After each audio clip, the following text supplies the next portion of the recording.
जानती थी, जनता जानती है क्या आज बिहार की हालत हुई पड़ी है, बिहार में क्या वक्त है, क्या हालात हैं, क्या चीज़ें हो चुकी हैं। बार बार घोषणाएं करनी पड़ रही हैं, हम 2 लाख नौकरी देंगे, 4 लाख नौकरी देंगे, 5 लाख नौकरी देंगे, लेकिन वो नौकरियां जो दी गई थी वो तेजस्वी जी बोला था, कहाँ मिल गया? तेजस्वी जी ने ही पिछली बार 2.25 लाख नौकरियां दी गई थी उन्हीं के, जब उन्होंने इस बात को आगे बढ़ाया था और तभी जाके नीतीश जी को इसका श्रेय दिया था कि देखिए जी, नीतीश जी हमारे बड़े हैं, हमारे चाचा हैं, हम उन्हें चाचा कहते हैं, और ये नीतीश जी के प्रयासों से ही सफल हुआ है कि हमने 2.25 लाख शिक्षकों को एक साथ फटाफट नौकरी दी है। तो जनता जानती है कि मैं सोच रहा हूँ शायद ये आने वाले तूफान की आहट है। तूफान आएगा? हाँ जी, लग तो कुछ ऐसा ही रहा है। धीरे धीरे हर तरह से पूरे सियासी गलियारों में अटकलें लगाई जा रही हैं कि कुछ ना कुछ खेला होने वाला है, पलटू राम फिर पलटने वाले हैं, और अगर वो पलट जाते हैं तो बहुत बड़े देश हित होगा, बहुत बड़ा देश हित होगा। मैं बार बार उनसे निवेदन करता हूँ, N1 N2 जो है दोनों के दोनों पलटी मारिए, देश को कम से कम आगे बढ़ाने में योगदान दीजिए। तो उन पर भरोसा करेंगे? देखिए जी, भरोसा मैं करें या ना करें सीधी सी बात है, फिलहाल अगर वो पल्टी मारते हैं तो ये देश हित में पलटी जाएगी। इस सरकार का कार्यकाल का आज आपने सबसे बड़ा उदाहरण तो देख लिया। हाँ जी, आज ही आपने देख लिया ना इस सरकार का कारनामा कितना बढ़िया है। हमारे पूर्व प्रधानमंत्री जी को किस तरह से इन्होंने इज्जत दी है, पता चल गया ना कि सरकार किस किस्म की है। तो ऐसी सरकार का पतन होना अवश्यम भावी है और ये सरकार का पतन होना जरूरी है। मतलब अगर बीजेपी के साथ रहते हैं नीतीश कुमार तो दिक्कत नहीं है? नहीं, दिक्कत है, गलत है, उनके साथ नहीं रहना चाहिए, उन्हें उनसे समर्थन वापस लेना चाहिए, फौरन वापस लेना चाहिए। देश हित में उनका ये योगदान हमेशा याद रखा जाएगा। अगर आज वो देश हित में उनसे समर्थन वापस लेके इस सरकार को गिराते हैं, ये सरकार वापसी होती है, पलटी होती है, तो बहुत अच्छा लगेगा। बहुत देश हित में बहुत सारे ऐसे कार्य होंगे जो रुके पड़े हैं और हो जाएंगे। मतलब उनकी खामोशी क्या लगता है कि इस तरीके से हो जाएगी? खामोशी उम्मीद लग रही है, उम्मीद लग रही है। उम्मीद कैसे लग रही है, किस आधार पर लग रही है उम्मीद? उम्मीद इस आधार पर लग रही है क्योंकि ना तो अभी तक उनका इतने बड़े बड़े मुद्दों पे उनका पक्ष में आया है, ना विपक्ष में आया है। और पक्ष और विपक्ष में ना आने का मतलब ये होता है कि कहीं ना कहीं वो मोल तोल कर रहे हैं कि क्या हिसाब लगा के मैं इधर जाऊं या तो मुझे क्या मिलेगा क्या नहीं मिलेगा। हालांकि उनकी प्रधानमंत्री पद की आकांक्षा है, हालांकि उनके पास 15-16 MP हैं, उसके बावजूद भी वो चाहते हैं कि मुझे प्रधानमंत्री पद मिले और NDA गठबंधन की अगुवाई का मुझे मौका मिले। तो कहीं ना कहीं हो सकता है उन्हें अंदर खाने कुछ ना कुछ चल रहा हो। तो मैं तो बार बार दुआ करूंगा भगवान से, प्रार्थना करूंगा भगवान से कि इस तरह से फटाफट वो पलटी मारे। लेकिन आपको ये भी मालूम होगा बिहार में बीजेपी का ही आशीर्वाद है जो मुख्यमंत्री बने हुए। बिहार में बीजेपी का आशीर्वाद है तो कोई बड़ी बात नहीं। अगर बीजेपी अपना आशीर्वाद वापस ले लेती है तो उससे पहले वो तेजस्वी जी के साथ सरकार बनाए हुए थे ना, तेजस्वी जी और उनकी सरकार बनी हुई थी आपस में, तो ऐसी कोई दिक्कत नहीं है। अगर बीजेपी अपना समर्थन वापस भी ले लेगी तो कोई दिक्कत नहीं। लेकिन मैं एक बात बड़े दोबारा से कहना चाहता हूँ, ये आज N1 और N2 हमारे जो है नीतीश जी और नायडू साहब हैं जिन्होंने समर्थन दे रखा है, ये पता नहीं बीजेपी की इस मामले को क्यों नहीं समझ रहे कि जिसने भी बीजेपी का साथ दिया है उसे बीजेपी ने खत्म कर दिया है, उसे बीजेपी ने खत्म कर दिया है, बीजेपी ने फूट डाल के उनमें खत्म कर दिया है। आप किसी भी पार्टी का उदाहरण ले लीजिए, शिरोमणि अकाली दल वो खत्म हो गई, PDP वो खत्म हो गई, उसके बाद कैप्टन अमरिंदर सिंह की जो पार्टी थी वो खत्म हो गई, और तमाम जो पुरानी पार्टियां थी आपने उड़ीसा में जनता दल का सहारा लिया, बीजू जनता दल का जो सहारा लिया था इन्होंने, वहाँ पे आज वो हमारे नवीन पटनायक साहब वो हाशिए पे चले गए। तो बीजेपी सबको खाती है, लगातार परजीवी पार्टी है। तो लेकिन इन दो नेताओं को ऐसे ही बात समझ में नहीं आ रही, मेरी समझ से परे हैं। लेकिन बीजेपी की तरफ से कहा जा रहा है कि उन्हें भारत रत्न दिया जाना चाहिए नीतीश कुमार। ठीक है जी, दे दीजिए, कोई दिक्कत नहीं, भारत रत्न दे दीजिए, ऐसी क्या बात है। भारत रत्न की तो आपने महत्वता पिछले बार से ही खत्म कर दी। संविधान में जो प्रावधान दिया गया था मात्र 3 प्रावधान थे कि 3 लोगों को भारत रत्न दिया जाएगा। पिछली बार बीजेपी ने 3 के बदले 5 को दे दिया। तो अगर नीतीश जी को भी भारत रत्न दे दीजिए, क्या दिक्कत है, कोई दिक्कत नहीं, कोई परेशानी नहीं है, दे दीजिए भारत रत्न। लेकिन आरोप ये भी लगा रहा है विपक्ष के नीतीश कुमार को हाईजैक कर लिया है। हाँ, ये बात बिल्कुल सही है। बहुत सारे लोगों को इस बारे में पता नहीं है। बीजेपी इनके नीतीश जी का एक मामला है मर्डर केस का, जो बहुत पुराना 2007-8 से भी पहले का मर्डर केस था, जिनमें नीतीश जी का नाम आया था। वो मामला बिहार कोर्ट में दोबारा खुल गया था।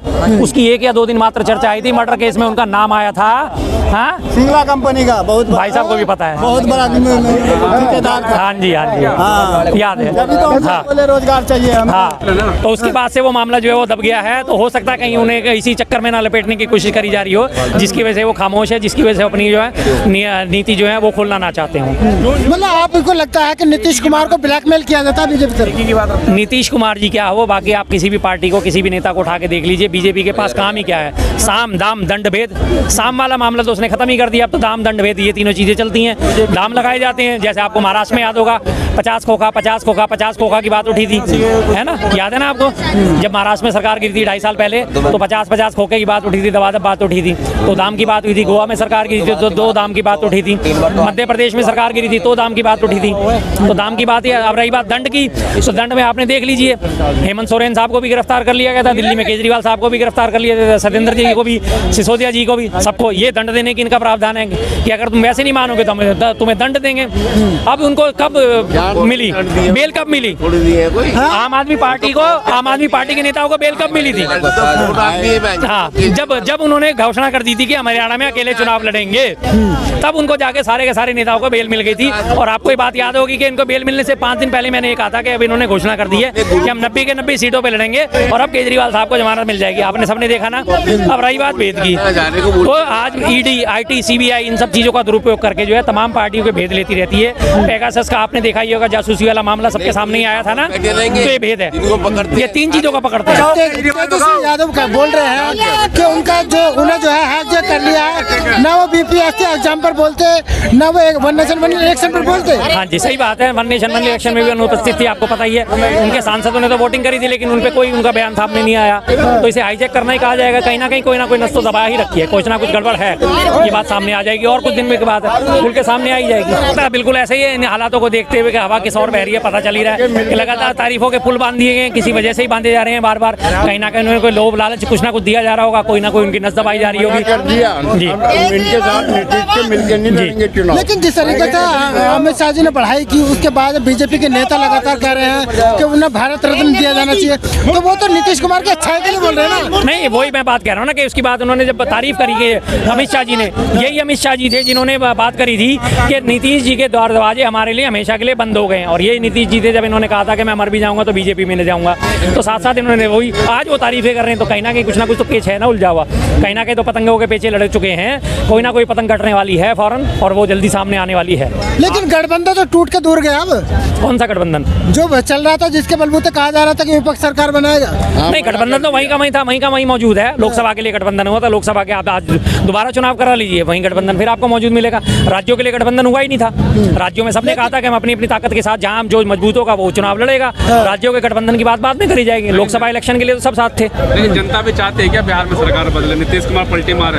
बिल्कुल चाहती है, जनता तो चाहती ही थी, बिल्कुल चाहती थी। जनता जानती है क्या आज बिहार की हालत हुई पड़ी है, बिहार में क्या वक्त है, क्या हालात हैं, क्या चीजें हो चुकी हैं। बार बार घोषणाएं करनी पड़ रही हैं, हम 2 लाख नौकरी देंगे, 4 लाख नौकरी देंगे, 5 लाख नौकरी देंगे। लेकिन वो नौकरियां जो दी गई थी वो तेजस्वी जी बोला था, कहाँ मिल गया? तेजस्वी जी ने ही पिछली बार 2.25 लाख नौकरियां दी गई थी उन्हीं के, जब उन्होंने इस बात को आगे बढ़ाया था। और तभी जाके नीतीश जी को इसका श्रेय दिया था कि देखिए जी, नीतीश जी हमारे बड़े हैं, हमारे चाचा हैं, हम उन्हें चाचा कहते हैं। और ये नीतीश जी के प्रयासों से ही सफल हुआ है कि हमने 2.25 लाख शिक्षकों को एक साथ फटाफट नौकरी दी है। तो जनता जानती है कि वास्तव में हमारा बीमार चल रहे हैं क्या नीतीश कुमार? जी, नीतीश कुमार बीमार चल रहे हैं? इस बारे में मैं कोई जानकारी नहीं रखता साहब।